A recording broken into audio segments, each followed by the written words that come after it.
الله والصلاة والسلام على سيدنا رسول الله.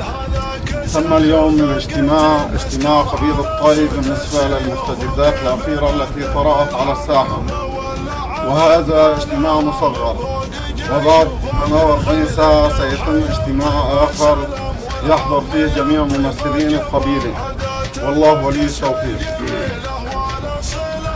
بهذه المناسبة نقول رديت حظك يا النذل يوما وقعت بكارها، قنديل يا نسل الردى الحر ناخذ ثارها، قيدية يوم تنتخي تقف لها ثوارها، من هو وقع بنحورها سود المنايا زارها، طياوي فوق ظهورها ما يحتسب لحطارها، يدحم على عجل رمق ويمديك عذاب اخبارها، تقف على خط الخضر واسمع بنيب احرارها، فرسان يوم نعتني بالسيف نلقي صورها، جميع العشاير بلهدت فاروس يلهب نارها.